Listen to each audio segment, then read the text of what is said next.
तो आज एक विशेष दिन है कि आज कई आचार्यों के विशेष में सीता देवी जो कि भगवान रामचंद्र जी के अंतरंग शक्ति, सीता देवी की आज आविर्भाव तिथि है।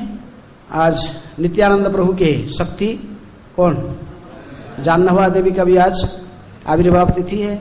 मधु पंडित जो कि राधा गोपीनाथ जी के प्राकट्य के कारण है, तो जिनको माध्यम करके राधा गोपीनाथ प्रकट हुए थे, उस मधु पंडित प्रभु की भी आज तिरोभाव तिथि है।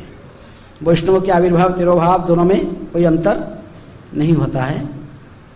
भक्ति विनोद ठाकुर कहते कि ही रिजेंसील who thinks that Vaishnav die, तो वैष्णव की कोई मृत्यु नहीं होता है, वो सदा जीवित रहते हैं। जब ये शरीर त्यागते तो आज नित्य लीला में प्रवेश करके भगवान की सेवा में लग जाते हैं। जब तक के संसार में रहते फिर हरि नाम के प्रचार कार्य में लगे रहते हैं। तो इसलिए आज सबसे पहले हम जैसे सीरियल दिया हुआ कैलेंडर में सबसे पहले सीता ठाकुरानी की सीता देवी रामचंद्र जी के अंतरंग शक्ति सीता देवी के आविर्भाव तिथि है। श्रीमद् भागवतम के नवम स्कंद के 10वें अध्याय के 55 नंबर श्लोक, जिसमें सीता देवी के बारे में कुछ कहा गया है, उसकी चर्चा की जाएगी। बोर्ड में श्लोक लिखा गया है, उसी की आवृत्ति करेंगे। ओम नमो भगवते वासुदेवाय,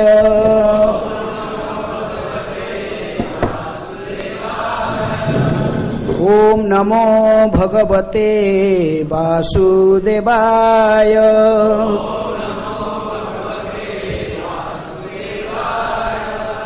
ओम नमो भगवते वासुदेवाय,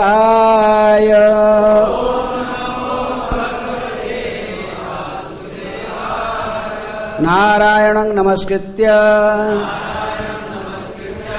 नरं चैव नरोत्तमं, देवीं सरस्वतीं व्यासं ततो जयमुदीरये, नष्टप्रायेषु अभद्रेषु नित्यं भागवत सेवया, भगवते उत्तम श्लोके भक्तिर्भवति नैष्ठिके। श्रीमद् भागवतम नवम स्कंद अध्याय 10 भगवान रामचंद्र जी की लीलाएं। इसी अध्याय की 55 नंबर श्लोक जो कि आप बोर्ड में देख रहे हैं। प्रेम्णानुवृत्त्याशीलेन प्रश्रया वनता सती, भिया हिया च भावज्ञा भर्तुः सीता हरन्मनः,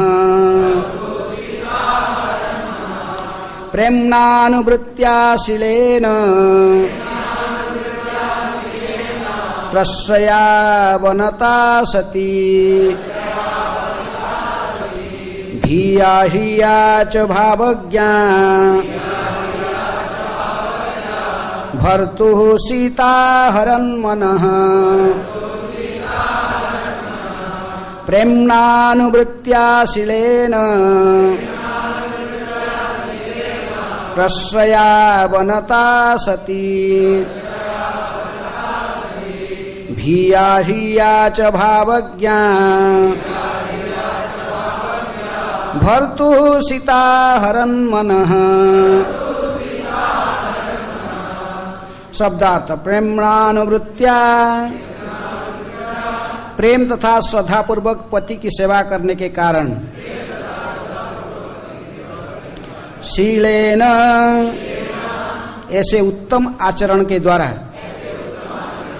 प्रश्रय अवनता सदैव पति के प्रति विनीत एवं उसे संतुष्ट करने के लिए तैयार,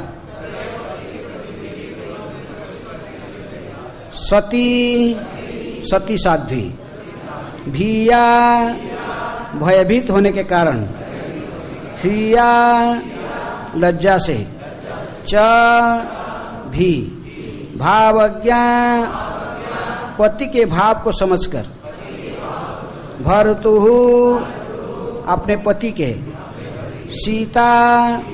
सीता देवी ने अहरत मोहित कर लिया मन को। अनुवाद तात्पर्य कृष्ण कृपा स्मृति अभय चरणारविंद भक्ति वेदांत स्वामी श्रील प्रभुपाद जी के द्वारा। श्रील प्रभुपाद की जय। सीता देवी अत्यंत विनीत, आज्ञाकारिणी, लज्जाशील तथा सत्यवती थी और सदा अपने पति के भाव को समझने वाली थी। इसी प्रकार अपने चरित्र एवं प्रेम तथा सेवा से वे भगवान के मन को पूरी तरह मोह सकी। दोहराइए, सीता देवी अत्यंत विनीत, आज्ञाकारिणी, लज्जाशील तथा सत्यवती थी और सदा अपने पति के भाव को समझने वाली थी। इस प्रकार अपने चरित्र एवं प्रेम तथा सेवा से वे भगवान रामचंद्र के मन को पूरी तरह मोह सकी। तात्पर्य, जिस तरह भगवान रामचंद्र आदर्श पति हैं, एक पत्नी व्रत थे, उसी तरह माता सीता आदर्श पत्नी है। ऐसे संजोग से पारिवारिक जीवन अत्यंत सुखी बन जाता है। जज्जत आचरति श्रेष्ठा तत्त देवेतर जना। महापुरुष जो भी आचरण प्रस्तुत करते हैं, सामान्य लोग उसी का अनुसरण करते हैं। यदि राजा व नेता तथा ब्राह्मण शिक्षक वैदिक साहित्य से प्राप्त उदाहरण प्रस्तुत करें स्वयं आचरण में, तो सारा जगत स्वर्ग बन जाए। निसंदेह है इस जगत से नारकीय दशाओं का नाम निशान मिट जाए। हरे कृष्ण। ओम अज्ञानातिमिरान्धस्य ज्ञानाञ्जन शलाकया चक्षुरुन्मीलितं येन तस्मै श्रीगुरुवे नमः। श्रीचैतन्य मनोभीष्टं स्थापितं जन भूतले स्वयं रूप कदा मह्यं ददाति स्वपदान्तिकं। वन्देऽहं श्रीगुरुः श्रीयुतपदकमलं श्रीगुरून् वैष्णवांश्च। श्रीरूपं साग्रजातं सहगण रघुनाथानितं तं सजीवं साद्वैतं सावधूतं परिजनसहितं कृष्ण चैतन्यदेवं श्रीराधा कृष्णपदान् सहगण ललिता श्रीविशाखानितांश्च।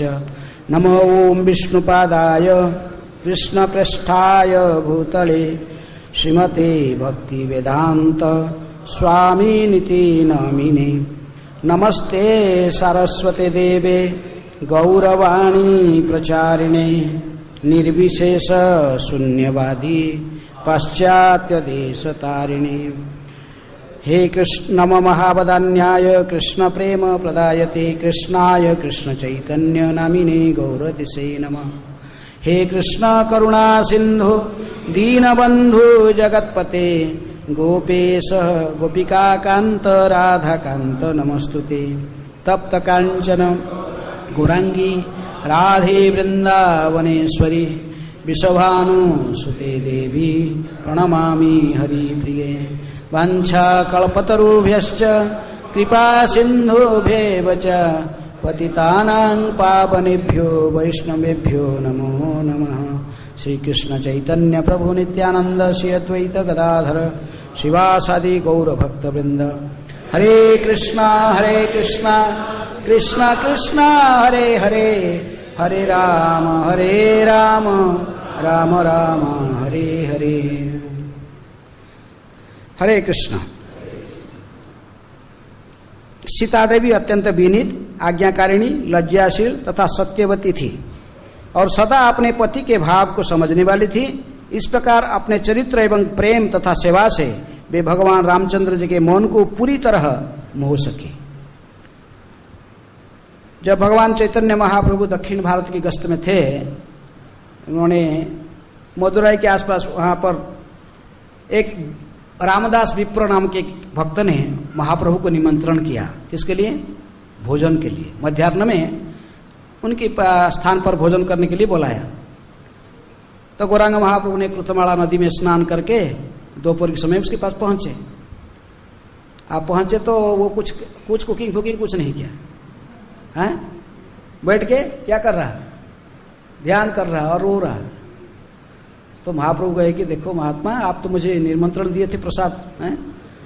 आज के लंच, आज मैंने मध्याह्न में भोजन के लिए बुलाए थे, और तो आपका तो चूल्हा भी अभी तक लगा नहीं, कब खिलाओगे? तो उन्होंने भाव सेवा में थे, ध्यान कर रहे थे भगवान के लीला। वो कहे कि अभी तक कुछ है नहीं है, लक्ष्मण गया जंगल में, लक्ष्मण गए और वहां से कुछ कलेक्शन करके लेके आएंगे, हैं? कुछ सूखा लकड़ी फल जो कुछ जब जंगल में लेके आएंगे, फिर चूल्हा लगेगा, हैं? इस पर कुकिंग होगा, सीता कुकिंग करेंगी, भगवान रामचंद्र जी को अर्पण की जाएगी, फिर आपका प्रसाद मिलेगा। लेकिन उनकी सेवा मनोभाव को देखकर महाप्रभु बड़े प्रसन्न हुए कि ऐसे ही मैंने भाव से भगवान की सेवा के चिंतन में है। लेकिन ब्राह्मण बात में कुकिंग करके थोड़ा लेट में तो महाप्रभु खिलाया, लेकिन महाप्रभु ने देखे कि ये स्वयं नहीं खाया, अब बड़े दुखी था, बहुत चिंतित है, रो रहा था। महाप्रभु ने पूछे आपका दुख क्या कारण है? तो उन्होंने कहा कि देखिए, हाँ, भगवान रामचंद्र जी की अंतरंग शक्ति स्वयं सीता देवी की कौन स्पर्श किया?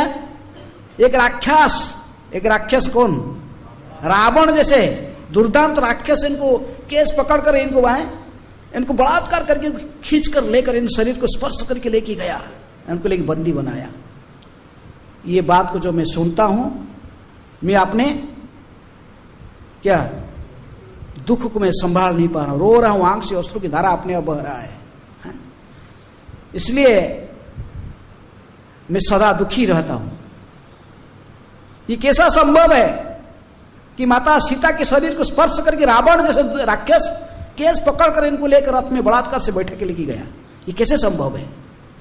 कहकर तुरंत रोने लगा। फिर तो गौरांग महाप्रभु ने इसको समझाया कि देखो, तुम असली सीता को रावण को स्पर्श करने का अधिकार ना उसके सामर्थ्य था। सीता दो सीता है, एक तो जनक नंदिनी सीता है और दूसरे एक सीता की जो भूमिका निभा रही थी रामायण में, वो है वेदवती, जो कुशध्वज और मालावती की पुत्री थी, कि वर्णन के पद्म पुराण में आता है। एक सीता थी जो कि कुशध्वज और मालावती के पुत्री रूप में थी, और वो जाकर पहले पुष्कर में और बाद में गंधमार्दन पर्वत में कठोर तपस्या करने लगी है। उसकी क्या इच्छा थी? भगवान नारायण को अपने पति रूप में प्राप्त करने के लिए इच्छा रखी थी। लेकिन जब कठोर तपस्या में मग्न थी, नारायण को पति रूप में प्राप्त करने की इच्छा रखकर एक दिन रावण घूमते घूमते उस गंधमार्दन पर्वत में पहुंच गया, और वो भी उसको भी भूखा प्यासी था रावण, तो उसे घूम रहा था, घूमते उसके आश्रम में आ गई। तभी वेदवती ने रावण को स्वागत किया और उसको बैठने का आसन दिया, आश्रम में जो कुछ फल मूल जो था उसको भोजन के लिए दिया।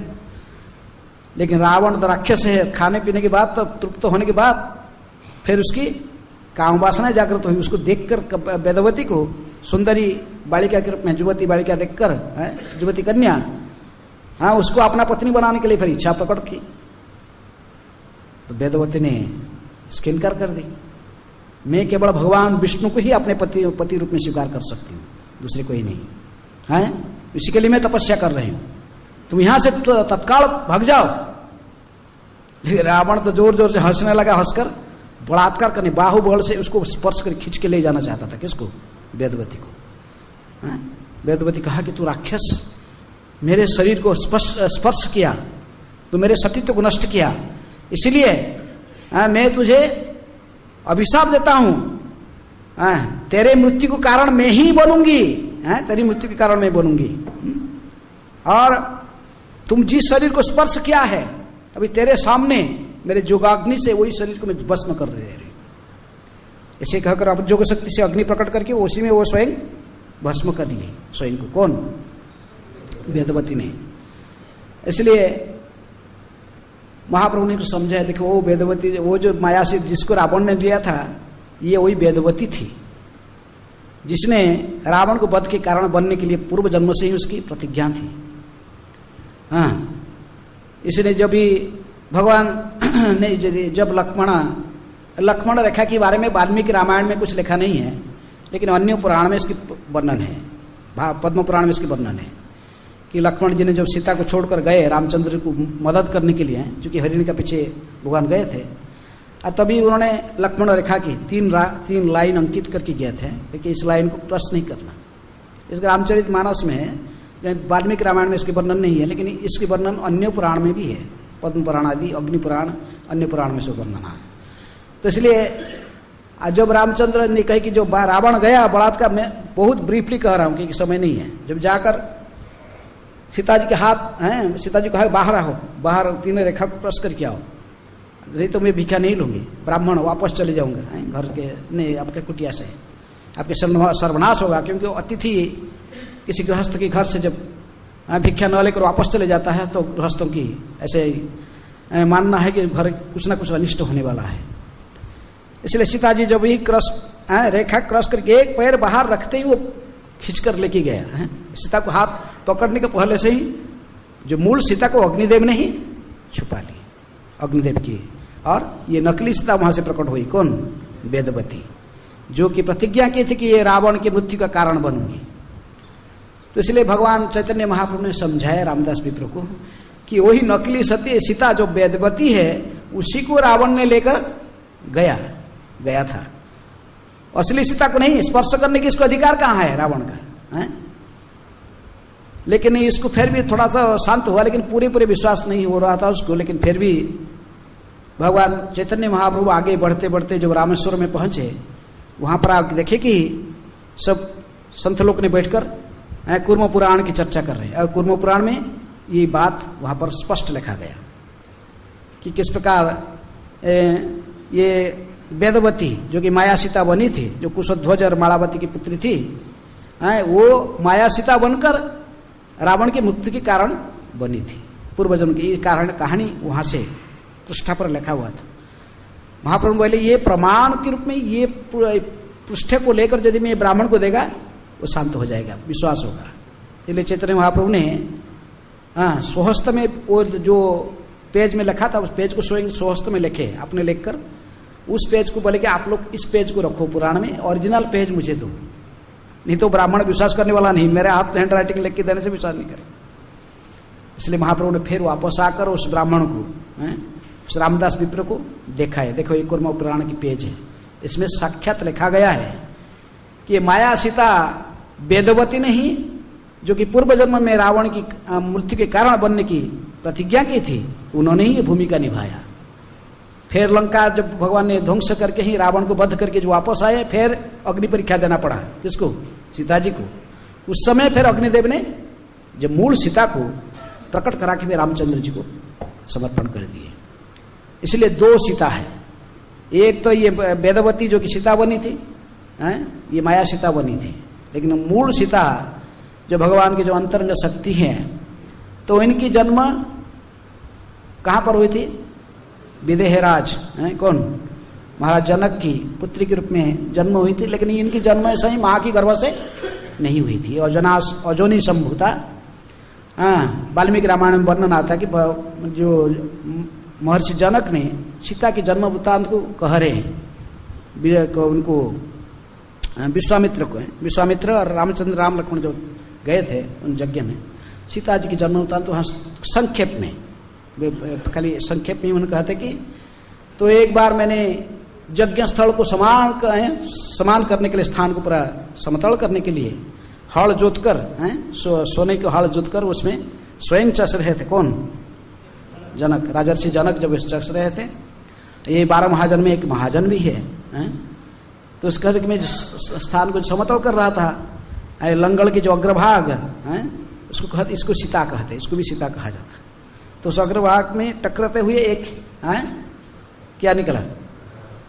एक कन्या, ये कन्या वहीं से प्राप्त हुआ। कहीं कहते बक्स था, बक्स के लेकिन बक्स के अंदर एक कन्या, दिव्य कन्या की प्राप्त हुई, क्योंकि ये लंगड़ के अग्रभाग से जिसको सीता कहते वहीं से ये प्रकट हुई, तो इसलिए इसके नाम भी क्या रखा गया?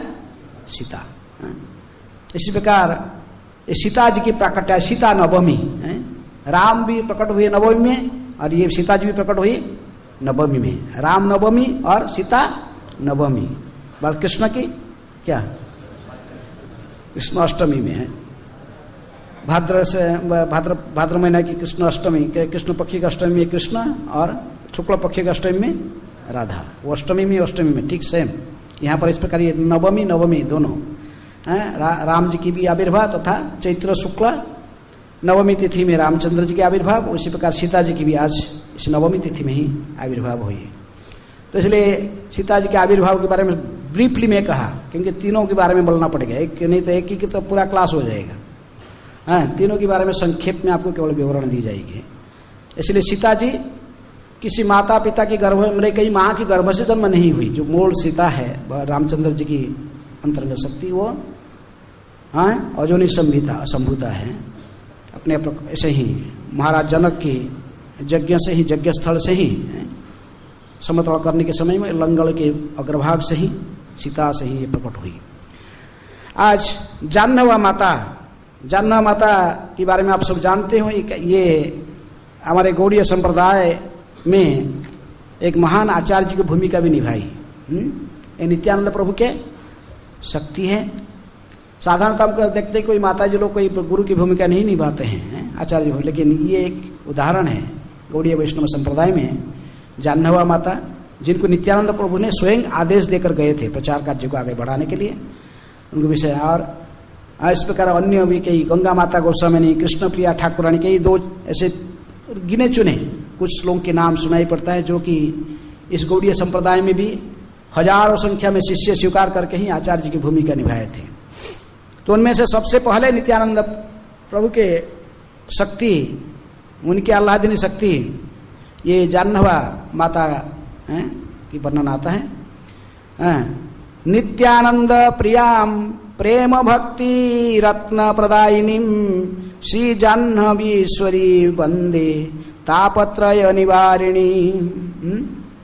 जाह्नवा माता की वंदना है, प्रणाम मंत्र कि ये नित्यानंद प्रभु की प्रिया है और प्रेम भक्ति रत्न प्रदायिनी। ये क्या देने वाली है? प्रेम भक्ति रूपी रत्न वो प्रदान करने वाली है। श्री जाह्नवी ईश्वरी वंदे, ये कोई साधारण नहीं, ईश्वरी है स्वयं। जैसे चैतन्य नित्यानंद प्रभु भी स्वयं बलराम है, इसी प्रकार ये भी उन्हीं के ही, बलराम जी की ही शक्ति। कौन? रेवती या बारुणी, दो पत्नी थे किसकी? बलराम जी की। तो ये उन्हीं की शक्ति है। जाह्नवी ईश्वरी वंदे तापत्रय निवारिणी, त्रिताप क्लेश को हरण करने वाली है। कौन? जाह्नवा।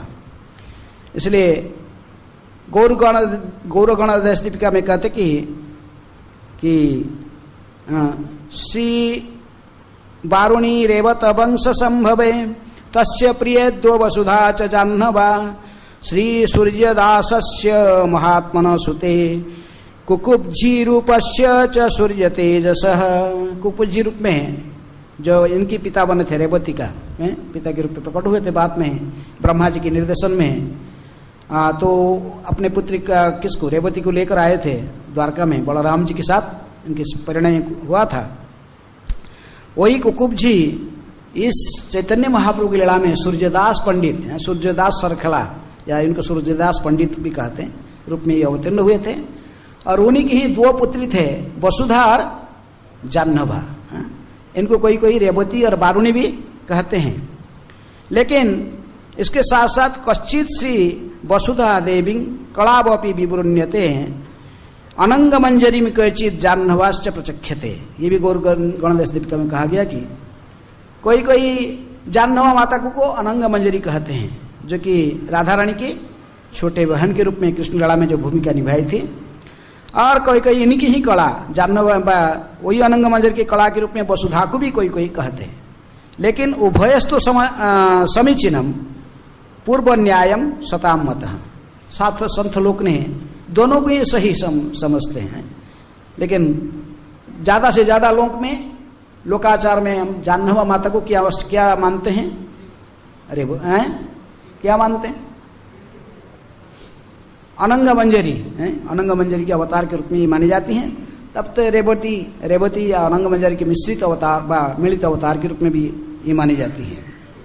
तो इस प्रकार इनकी जो उसी शालिग्राम विलेज, नवद्वीप पास में एक शालिग्राम विलेज में कमसारी मिश्र तथा कमला देवी पति पत्नी ब्राह्मण परिवार में निवास करते थे गृहस्थ जीवन में। तो उनके 5 पुत्र थे, 5 पुत्र, उनमें से बड़े थे सूर्यदास, फिर गौरीदास, इसके साथ दामोदर, जगन्नाथ, कृष्णदास और नृसिंह चैतन्य, इस प्रकार 5 पुत्र उनके थे। तो उनमें से ये थे गौरीदास पंडित, दोनों विशेष रूप में विख्यात है, गौरीदास पंडित और सूर्यदास पंडित। गौरीदास पंडित स्वयं सुबल सखा के अवतार थे और सूर्यदास पंडित अभी आप सुने किसके अवतार थे?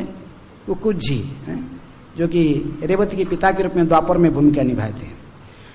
तो ये सूर्यदास पंडित के ही 2 पुत्री थे। क्या, कौन कौन? वसुधा बड़ी थी और जाह्नवी छोटी थी, 2 पुत्री थे। लेकिन ये दोनों पुत्री बचपन से ही बड़े प्रभावशाली, साधारण कन्या नहीं थी। ये भक्ति में सदा तत्पर रहने वाली थी, सदा ये बलराम जी की ही चिंतन करते थे। बलराम जी की प्रेम, उनकी फोटो रखना, उनकी पूजा करना, उनकी चिंतन करने में व्यस्त रहते थे। तो इस प्रकार जो भी ये आस्ते आस्ते प्राप्त वयस्क में आ गए,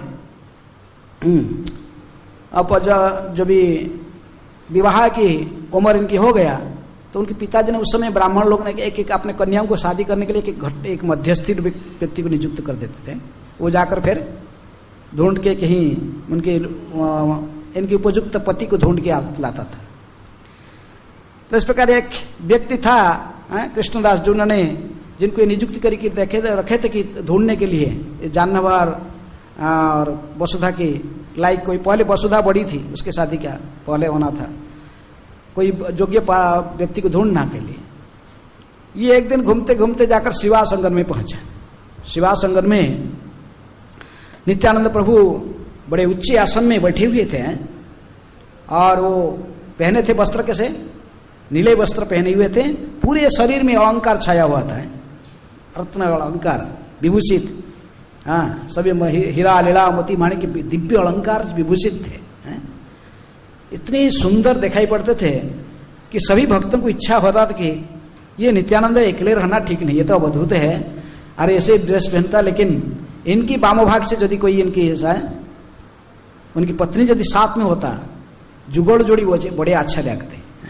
ऐसे ही सबकी इच्छा प्रकट हो रहा था, भक्तों की इच्छा, क्योंकि इसलिए अद्वैत आचार्य भी चाहते थे नित्यानंद को गृहस्थ आश्रम में प्रवेश करने के लिए, और महाप्रभु के साथ इसलिए पुरी में कई बार उन्होंने बातचीत कर करके इसका महाप्रभु से सैंक्शन ले लिए थे, परमिशन ले लिए थे, क्योंकि अवधूत रहेगा तो बार बार नवद्वीप से भागेगा, नवद्वीप में प्रचार कैसे होगा? आप स्वयं भाग के आ गए इधर संन्यास लेकर पुरी, और ये भी भाग जाएगा वहां से, ये भी आए कि आप जहां वहां रहेंगे तो बंगाल में प्रचार कौन करेगा? तो इसलिए कि इसको गृहस्थ आश्रम बांध देने से पत्नी बच्चे पत्नी के साथ रहेगा तो फिर भागेगा नहीं इधर उधर, है वहीं रहेगा। ऐसे अद्वैत आचार्य के प्लान में सहमति दिए गौरांग महाप्रभु। इसलिए सभी लोग सोचते थे भी इनकी कुछ विवाह, कुछ व्यवस्था हो। ये जो मध्यस्थी को ये श्री कृष्णदास को ये नियुक्त किए थे, इन्होंने जाकर देखा नित्यानंद को ऐसे ही दुल्हन के रूप में, तो उन्होंने वहां से आया, उसके मन में भी ऐसे ही भावना आया कि हाँ ये सूर्यदास पंडित का जो वसुधा की पति बनने की उपयुक्त है, देख रहे हो दोनों की जोड़ी बहुत अच्छा रहेगा। इसलिए उन्होंने आकर सूर्यदास पंडित को ये प्रपोजल दिया कि सूर्यदास, मैंने तो एक तुम्हारे वसुधा के लायक एक वर देखा, लेकिन पता नहीं आपको ये पसंद आएगा कि नहीं आएगा। वो कौन है बार बार पूछे थे, कहे कि वो जिनको लोग अवधूत कहते हैं, क्या नाम? नित्यानंद अवधूत। लेकिन वो तो मैं आज उनकी रूप छटा और शोभा को देखा, ये तो दिव्य अलंकार से विभूषित थे, नीला वस्त्र पहनकर राजकुमार के समान दिखाई पड़ते थे, शरीर की इतनी ज्योति और चमक को देखकर मैं बड़े मोहित हुआ, और उनकी अंतकरण की भावना मेरे माध्यम से तुम्हारे पास आ गया। इससे तुम्हारे कन्या वसुधा को नित्यानंद के साथ में शादी देना ठीक रहेगा। लेकिन सूर्यदास पंडित थोड़ा ऐसे नाराज रहे, बोले ये कैसा है, मैं कन्या को एक अवधूत को कैसे दे दूंगा, अवधूत सन्यासी को दे दूंगा। प्रभुपाद जी कहते सन्यास नहीं लेते नित्यानंद प्रभु, कोई नित्यानंद प्रभु के सन्यासी थे बाद में, ऐसा नहीं। नित्यानंद प्रभु अपने नाम नित्यानंद स्वरूप, वो लक्ष्मी पति तीर्थ से दीक्षा लिए थे, लेकिन स्वरूप अर्थात एक ब्रह्मचारी का टाइटल होता स्वरूप, नित्यानंद स्वरूप, वो ब्रह्मचारी थे। ऐसे ही घूमते थे अवधूत की तरफ, लेकिन वो संन्यास नहीं लिए थे नित्यानंद प्रभु। लेकिन फिर भी भागवत में कहते कि धर्म व्यतिकरण दुष्ट ईश्वराणाम च साहसम तेजयसाम न दृष्ट्या सर्वभोज यथा वन्नी, जैसे वन्नी सब कुछ खा के हजम कर सकता है, ऐसे ही जो विशेष रूप में शक्तिशाली महापुरुष होते हैं, वो धर्म के नियम को, ईश्वर स्वयं भगवान कैसे साहस होता धर्म के नियम को व्यतिक्रम करना है, क्योंकि ये धर्म तो साक्षात भगवत प्रणीतम। इसलिए भागवत में भी ये कहा गया बलराम की बारे में कि वो ऐसे ही है, ये इनकी थोड़ा ऐसे कभी कभी लोकाचार दृष्टि से जिसको दिखाई पड़ता कि ऐसे करना ठीक नहीं, लेकिन भगवान के द्वारा ऐसे कभी कभी व्यतिक्रम होने से पर भी ये दोषावह नहीं होता है। लेकिन यहाँ तो नित्यानंद प्रभु के ऐसा कुछ नहीं था, वो ब्रह्मचारी थे, शादी करना, गृहस्थाश्रम में आना कोई गलत नहीं था। प्रभुपाद जी इस प्रकार इसको व्याख्या करते हैं। तभी नित्यानंद जब एक प्रपोजल दिए ब्राह्मण ने कि आपके वसुधा के योग्य लायक पति नित्यानंद है, आप यदि बोलोगे मैं जाकर वहां पर बात को पूरा ठीक कर लूंगा, उनसे बातचीत करके शादी फिक्स कर लूंगा। लेकिन सूर्यदास पंडित सोचे कि ये कैसा है, एक अवधूत को मेरा कन्या कैसे दे दूंगा, भीख मंगा व्यक्ति घूमते रहता है, उसका कोई घर बार कोई ठिकाना नहीं है, कहाँ से आए क्या है, मेरे को जाति गोड़ो कूड़ो कुत्र कुछ पता नहीं है। लेकिन थोड़ा सा नाराज, थोड़ा बोले नहीं, कुछ मौन रहे। ब्राह्मण फिर नाराज होकर अपने घर में चला गया। लेकिन उसी दिन रात को सूर्यदास पंडित स्वप्न देखे हैं, हड़ा मुसड़ धारण करते हुए, नीला वस्त्र पहनते हुए, ताड़ध्वज रथ में बैठे हुए हैं, एक कान में कुंडल है, दूसरे कान में कुंडल नहीं है। कि नित्यानंद प्रभु ने एक कुंडल को रख दिए थे नाग को बंधन करने के लिए, कहाँ, मयूरेश्वर में, तो बड़ा अलग कहानी है। तो इसलिए उन्होंने देखा कि ऐसे व्यक्ति कहते कि सूर्यदास मुझे पहचानो, पहचानते मुझे कौन? सूर्यदास चमक के देखी, दिव्य रथ है, दिव्य अलंकार विभूषित व्यक्ति, साक्षात बलराम जैसे लिख रहे हैं, हड़ा मुसल धारण किए हैं। तो उनको देखकर सूर्यदास उनको प्रणाम करते हैं, स्वप्न में देख रहे थे। तभी उन्होंने कहे कि सूर्यदास तुम मुझे पहचाना नहीं है, मैं तुम्हारे दोनों कन्या को ही शादी करने वाला हूं। कह के अंतर्ध्यान हो गया। स्वप्न जब तोड़ गया, अब देखिए ब्रह्ममुहूर्त हो चुका है, बड़े आश्चर्यचकित रह गए। साक्षात बलराम मेरी कन्या को शादी करेंगे बोल रहे हैं।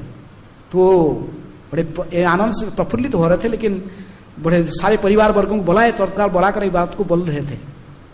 लेकिन ये कहानी जब सुन रही थी, उनकी बड़े लड़की जो वसुधा, ये सहज प्रेम इसको उमड़ गई, वहीं पर मूर्छित होकर गिर पड़ी।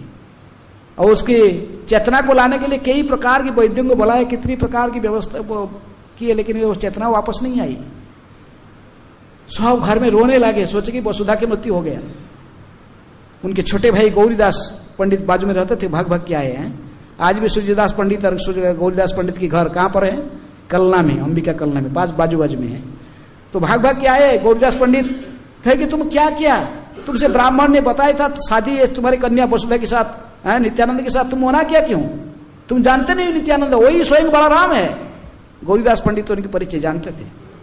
तुम जल्दी उस ब्राह्मण के हाथ में खबर भेजो नित्यानंद के साथ तुम्हारे कन्या की शादी का, देखो तुम्हारी कन्या सुस्त हो जाएगी।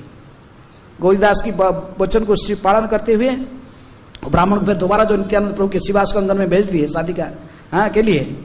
ब्राह्मण पहुंच गया, जाके कहा, सभी उत्फुल्लित हो गए। अद्वैत आचार्य शिवास ठाकुर और जितने भी सारे वैष्णव मंडली सभी इसका सैंक्शन कर दिए, तुरंत राजी हो गए। जो इसी हुए ब्राह्मण जाकर वो शादी फिक्स करके इधर आया, तुरंत ही वसुधा फिर चेतना प्राप्त कर लिया है, सुस्त हो गई। तभी सूर्यदास पंडित बड़े प्रसन्न हुए।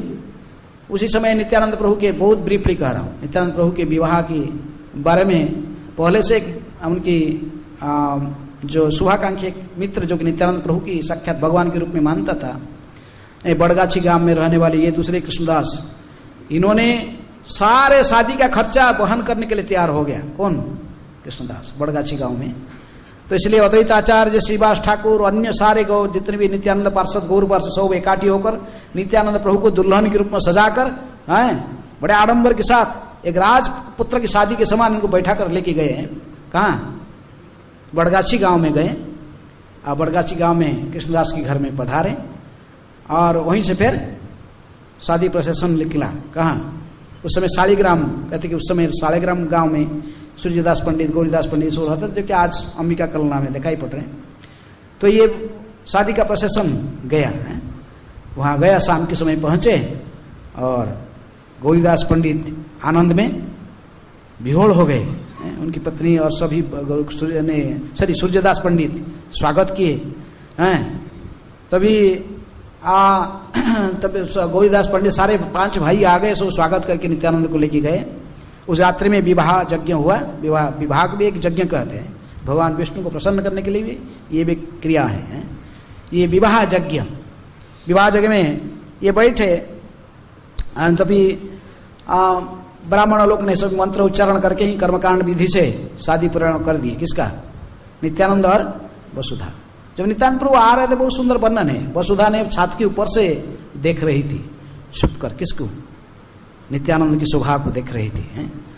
तब से वो देख कर ही विहोड़ हो गई थी। उनके छोटे बहन भी देख रही थी। कौन? जाह्नवा।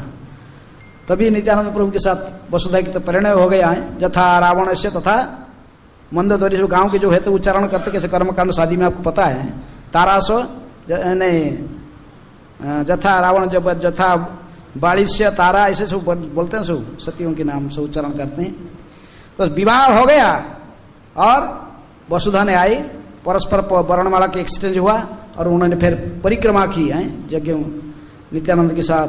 यज्ञ परिक्रमा करके हैं घर में गए। हाँ, उस रात तो वो नित्यानंद पर वहीं रुके। दूसरे दिन सुबह सुबह भोजन के लिए जब व्यवस्था, ब्रेकफास्ट है, तो नित्यानंद प्रभु स्नान पान करके अपने नित्य कर्म करके स्नान पान करके बैठे आसन में। और ये छोटा बहन, वसुधा की छोटी बहन थी जाह्नवा, वो थोड़ा यंग एज में थी, 15-14 साल, 13-14। तो वो आकर खाना है क्या परोस रहे थे। अब तो मजाक होती ना, थोड़ा कहते ना बहनई और साली कहते, दोनों मजाक होता है। तो जब वो खाना दे रहे थे, नित्यानंद प्रभु मना करते और नहीं चाहिए, और वो नहीं मना करने से और हंसते हंसते और डालती थी। लजली हो पर तो उसका जैसे देते थे, बार बार साड़ी भी खिसक जाती थी सिर से, ऐसे हंसती थी और ऐसे ही फेर देती थी मजाक।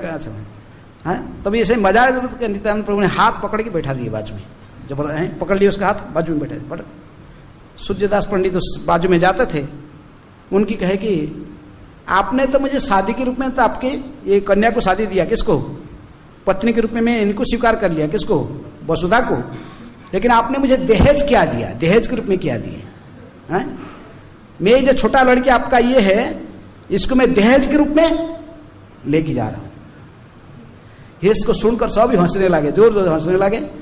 सूर्यदास पंडित ने कहने लगे, जाति प्राण धन गृह परिजन मोर, एक काले समर्पण कैला पाए तोर। कि हे नित्यानंद, तुमको मेरे कौन सा चीज अधेय है? जब तक मैं आपको पहचाना नहीं था तब तक तो मैं कुछ बोल रहा था, लेकिन मैंने जो साक्षात स्वप्न में देखा और मेरे बड़े भाई से, मेरे छोटे भाई सूर्यदास से आपकी महिमा को सुना, तो आप तो साक्षात बलराम हो, साक्षात भगवान हो। और आपको अब मेरे लिए क्या अधेय है? मेरे जाति, मेरे प्राण, मेरे धन, मेरे घर परिवार परिजन, सब कुछ मैं आपके चरण में एक साथ में समर्पण कर दिया है। इसलिए छोटा सा कन्या कौन सा जाह्नवा को आप लेना चाहते तो बहुत आनंद की बात है। इसलिए नित्यानंद प्रभु ये दोनों को लेकर आ गए, इसको वसुधा को तथा जाह्नवा को। दोनों के साथ उनकी विवाह हो गया। और विवाह के बाद फिर नित्यानंद प्रभु वापस आए शिवासंगन में। थोड़ा दिन शिवासंगन में रहे। मालिनी और शिवास इनके माता पिता के रूप में तो पहले से ही मानते थे। इन्होंने बड़े आनंद में तीनों को, हमने दोनों पत्नी के साथ नित्यानंद की सेवा करने लगे। वहां से निमंत्रण आ गया, कहां से? शांतिपुर में अद्वैताचार्य निमंत्रण किए। फिर वहां गए, फिर वहां भी कुछ दिन रहे फिर माता सची ने निमंत्रण की, फिर सची के अंगन में आके माता सची की भी सेवा स्वीकार किए। ऐसे ही भिन्न भिन्न भक्तों के लोग ने सभी राघव पंडित के घर में कुछ देर ऐसे ही भ्रमण करके इसे गौरव पार्षद के रूप में सभी के घर में बड़े आदर के साथ सभी भक्त लोग ने नित्यानंद तथा उनकी 2 पत्नी जाह्नवा वसुधा को सत्कार करते थे।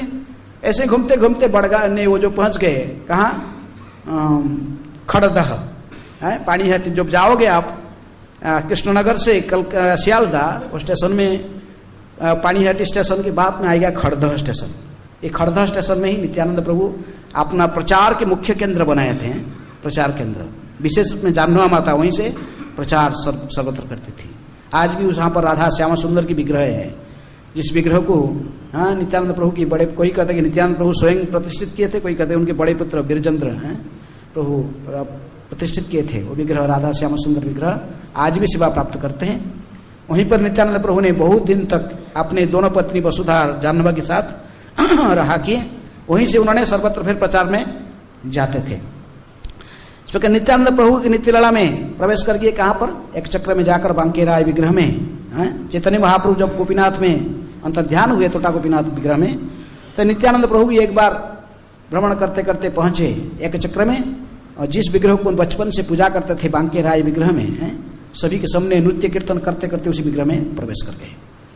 नित्यानंद प्रभु की अंतर्ध्यान होने के बाद जाह्नवा माता ने फिर आगे प्रचार ने, तो उनको नित्यानंद प्रभु ने जाने के पहले उनको उपदेश देकर गए थे, मेरे बात में ये प्रचार कार्य को आप ही आगे बढ़ाना।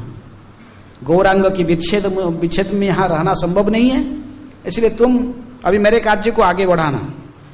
इसलिए फिर जाह्नवा माता ने प्रचार कार्य को आगे बढ़ाए। तो इसलिए फिर आचार्य जी की भूमिका निभाई। इनको सारे 6 गोस्वामी समेत सारे वैष्णवगण, नवद्वीप तथा माया जो नवद्वीप धाम तथा वृंदावन धाम में जितने भी गौड़ीय वैष्णव थे, सभी इनको आचार्य पद में अधिष्ठित किए। किसको? जाह्नवा माता को। जानते थे कोई साधारण स्त्री नहीं है, नित्यानंद की शक्ति है, नित्यानंद के आदेश है कि इसको आचार्य भूमिका निभाना।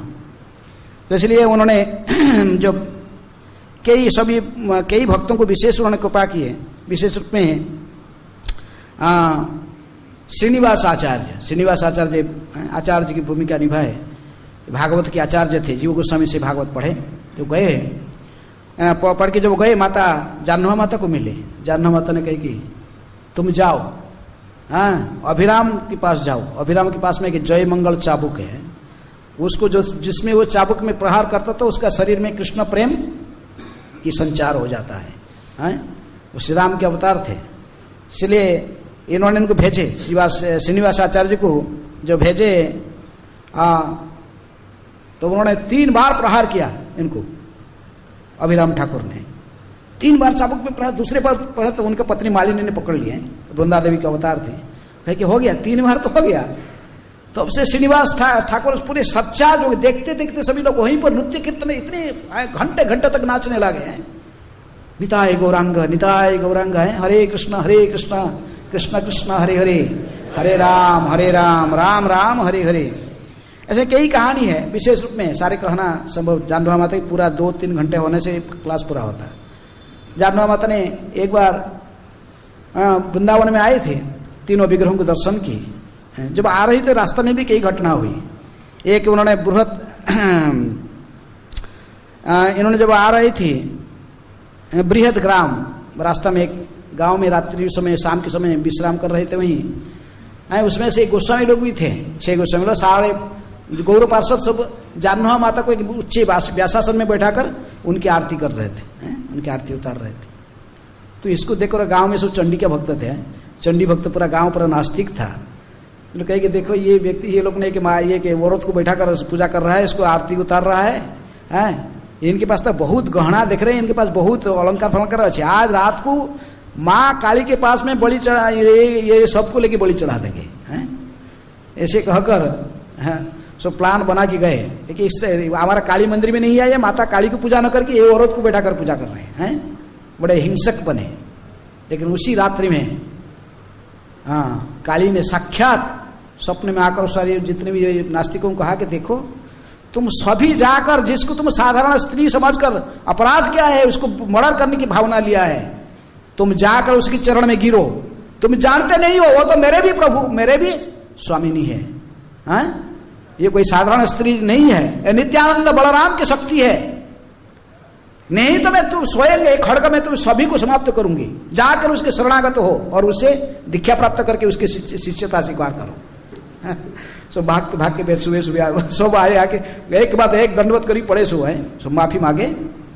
तो इस प्रकार उन्होंने ये बृहद ग्राम के सारे निवासियों को माता जाह्नवा ने शिष्य बनाकर वहां प्रचार करके ही फिर आगे बढ़े। आगे कुतुबुद्दीन नाम के डकैत जंगल में रहता है, वो भी सोचा था कि इनके पास बहुत घना, इनको लूटूंगा। रात्रि में उस डकैत वाले जो आ रहे थे और जहां पर वो विश्राम कर रहे थे, सोए हुए थे, लेकिन चारों साइड में देख रहे थे कि वो लोग इनके सन्निकट में जो जा रहे थे, सांप से इनको काटने के लिए भागते थे। विशाल विशाल सांप निकाल कर मारने लगे। तो वो लोगों ने पथभ्रष्ट होकर इधर उधर जंगल में घूम गए। शून्यवाणी हुआ, मूर्ख हूं, तुम लोग जानते नहीं वो साधारण स्त्री नहीं है, साधारण स्त्री नहीं है, जाकर उससे क्षमा प्रार्थना करो। तो फिर वो लोग ने सब आकर भी सरेंडर किए, उनको भी सब दीक्षा देकर भक्त बनाकर माता जाह्नवी आके पहुंचती पे कई लीलाएं हैं, सब आके वृंदावन में पहुंचती है और मदन मोहन गोविंद गोपीनाथ के दर्शन की, गोस्वामी लोगों ने इनकी विशेष रूप में सेवा की। लेकिन उन्होंने देखी कि गोपैये वापस जाकर तो आपने एक विग्रह, स्वयं का एक विग्रह बनाए हैं, एक विग्रह बनाकर और श्रीनिवास आचार्य और परमेश्वरी ठाकुर दोनों को कहे कि 700 स्वर्ण मुद्रा के साथ इनको भेज दिए, क्योंकि इस वस्त्र अलंकार के साथ ये विग्रह को लेकर गोपीनाथ के साइड में जो राधा रानी जो है, तो राधा को राइट साइड में रखी, यही विग्रह को इनके बाहर साइड में रख देना, इनका सेवा पूजा करना वहीं पर होगा। कौन है क्या कुछ पता नहीं, लेकिन जाह्नवा माता के आदेश कोई उल्लंघन करने का कोई इसकी शक्ति नहीं है। तो जाह्नवा माता कहने पर फिर वो विग्रह को, उन्हीं के वो विग्रह को प्रतिष्ठित कर दिए। लेकिन पुजारी लोग देखे कि राधा रानी को जब से ट्रांसफर किए, राधा रानी बहुत गुस्से में थी, कई प्रकार के अनिष्ट होने लगा। फिर वो जयपुर से राजा ने, उस समय मानसिंह थे, वो ने आए, राजा मानसिंह आई, देखिए ये क्या है, दो राधा दोनों साइड में है कि गोपीनाथ की कैसे है, महान कृष्ण भक्त थे। तो उनको समझ में नहीं आया और ये लोग बोले ऐसे जानना होता है, इनको कुछ सेटिस्फेक्शन नहीं हुआ। लेकिन उस रात में मानसिंह को स्वप्न में आई जाह्नवा माता कि हे राजन, आप मुझे पहचानते नहीं हो, मैं राधा रानी का ही छोटे बहन हूं, मेरे नाम अनंगा मंजरी। ये जो राधा है अकारण में मान करती है, गोपीनाथ को परेशान करता है बहुत, गोपीनाथ की अकारण में मान करती रहती है, गोपीनाथ को दुखी करते हैं। इसलिए मैंने ये दोनों का मान को मिटाकर दोनों में संपर्क को मधुर करने के लिए यहां पर प्रकट हुई है। आप मुझे इसी रूप में समझना, मैं राधा रानी का ही छोटे बहन है। दूसरे दिन सुबह सुबह राजा के सारे डाउट क्लियर हो गए। वो आया के सारे पुजारी को बुलाकर बोला, अभी मैं समझ गया, ये राधा रानी के छोटे बहन है, ये जो विग्रह आके यहाँ रह रहे हैं, इसलिए इनको अनंग मंजरी, जहां पर गोपीनाथ की विग्रह रहता है राधा रानी के साथ ये रहती है, राधा रानी की छोटे बहन अनंग मंजरी रहती है। तो इसलिए ये जाह्नवा माता की लीला में ये सम्मिलित है। और लेकिन अभी समय तो हो चुका है, लेकिन कम और कई कहानी है, लेकिन मैं पढ़ने नहीं जा रहा हूँ। फिर थोड़ा मधु पंडित के बारे में 2-4 पद कहना है। लेकिन वही गोपीनाथ जी की जाह्नवा माता एक बार फिर बात में आई थी, आकर जो गोपीनाथ जी की ऐसे आरती कर रही थी, गोपीनाथ का आरती करते हुए, आरती करने के बाद जब पंखा समाप्त करे, पंखा ऐसा ही झूलते झूलते बाहर में पब्लिक की तरफ पंखा दिखा रही थी, गोपीनाथ ने उनकी साड़ी पकड़ के खींच ली है। वो ही अंतर्ध्यान हो गई और दोबारा कोई जाह्नवा माता को देखे नहीं, वो शरीर से छोड़ के नहीं गई कि उनको कोई, लेकिन जलाया नहीं आग में, तो ये शरीर वहीं आरती गोपीनाथ ने इनकी साड़ी को पकड़ के खींच ली और वहीं अंतर्ध्यान हो गई। इसी प्रकार ये जाह्नवा माता कोई साधारण स्त्री जैसे नहीं है। तो उसी मधु पंडित भी ये गोपीनाथ जी के प्राकट्य करता है। ये गदाधर पंडित की शिष्य थे और ये महान प्रेमी भक्त थे। जब गौर गदाधर जब ब्रज ने नवद्वीप छोड़कर आ गए जगन्नाथपुरी में, इनके विच्छेद को सहन न करके इन्होंने वृंदावन दिग में मार्ग में भागे, सोचे कि अल्टीमेटली भगवान चैतन्य महाप्रभु वृंदावन में ही जाएंगे। इसलिए वृंदावन आकर यहाँ पर गोस्वामियों के पास, गोस्वामी की धारा में है, वहां पर एक परमानंद भट्टाचार्य रहते थे केसी घाट में, वो रूप सनातन के मित्र थे, उन्हीं के पास में आके रहने लगे और रहकर प्रत्येक दिन वृंदावन के जंगल में 12 वन में भ्रमण करते थे। कहाँ जाऊं कहाँ पाऊं ब्रजेंद्र नंदन गौर गदाधर हा गौरांग, बड़े विहोड़ होते थे। लेकिन कृष्ण को प्राप्ति की बड़े तीव्र इच्छा इनकी जब हुआ, बहुत तीव्र इच्छा था कि भगवान श्री कृष्ण को साक्षात दर्शन करने की। एक बार उन्होंने जमुना के किनारे बैठे हुए, जमुना में बाढ़ आया था, पास में मिट्टी से एक अखड़ खा के ऐसे गिर रहा था मिट्टी कट पड़ के, तो बैठे थे। अभी उनके जहां बैठे उनको सोच नहीं है, रो रहे थे, गोपीनाथ के चिंतन करके ही हैं। गोपीनाथ मम निवेदन सुनो, ऐसे गोपीनाथ को पुकार कर विहोड़ हो रहे थे प्रेम में। लेकिन पता नहीं था कि वो जहां बैठे थे उसके चारों साइड में कट पड़ गया था। अभी कुछ ही क्षण में मिट्टी इसके साथ वो भी समाधि हो जाते थे। किसमें? जमुना में। गोपीनाथ को और सहन नहीं हुआ। गोपीनाथ ने तुरंत ही बंशीवट सीमान रास रसारंभी बंशीवट तटस्थित कर्षण वेणु सुनेर गोपी गोपीनाथ श्रीस्तुन। गोपीनाथ अपने मधुर बंशी बजाने लगे।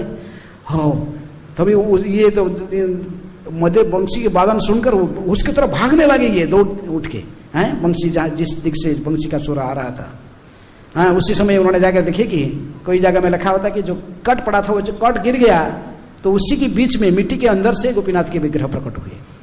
और कोई कहते कि नहीं, ये जो भाग के गए गोपीनाथ जी बंशी बट के नीचे खड़े थे, इन जगह आलिंगन कर लिए। गोपीनाथ जी ने कहे कि तेरी भक्ति में मैं प्रसन्न हूं, क्या वर चाहती हो? तो उन्होंने कहे कि मैं तो चाहता हूं कि आप ऐसा ही सदा सदा मेरे सामने रहिए, मेरे साथ रहिए, और मैं आपको सेवा करते रहूं, आपकी सेवा करते रहूंगी, आपके लिए कुकिंग करूंगी, खिलाऊंगी, आपके भजन गाऊंगी। ऐसे इच्छा प्रकट हुआ तो गोपीनाथ में फिर विग्रह के रूप में प्रकट हुए। लेकिन ज्यादा लोग स्वीकार करते कि जो जमुना किनारे जो कट पड़ गया था, ये बैठे थे, जो भागे, ये मिट्टी जब गिरा जमुना में, उसी मिट्टी के अंदर से ये विग्रह निकले, गोपीनाथ जी के विग्रह। तो इस प्रकार मधु पंडित इन गोपीनाथ विग्रह को स्थापना की है। मदन मोहन को सनातन गोस्वामी और गोविंद देव को रूप गोस्वामी ने प्रकट किए, और गोपीनाथ विग्रह जो कि प्रयोजन विग्रह माने जाते हैं गौड़ीय वैष्णवों की, तो इनको मधु पंडित ने प्रकट कराए थे। आज उनकी तिरवा मधु पंडित की समाधि आप जाओगे तो आज भी है, गोपीनाथ घेरा में साहब गोपीनाथ उनकी मधु पंडित की समाधि भी है। तो इसी प्रकार समय हो चुका है, मैं और समय नहीं लाना चाहता। बोल रहे तो एक आचार्य के बारे में पूरा क्लास जाता है, केवल सीता देवी के बारे में एक क्लास होता है, जानना माता के बारे में, मधु पंडित के बारे में पूरा क्लास हो सकता है। लेकिन समय हो चुका है, इसलिए यहीं पर मैं वाणी को विश्राम देता हूँ। श्री सीता देवी आविर्भाव महामहोत्सव की जय। जाह्नवा माता आविर्भाव महामहोत्सव की जय। शील मधु पंडित तिरोभाव महामहोत्सव की जय। जगत गुरु शील प्रभुपाद की जय। निताय गौर प्रेमानंदे हरि हरि बोल। समवेत वैष्णव भक्त वृंद की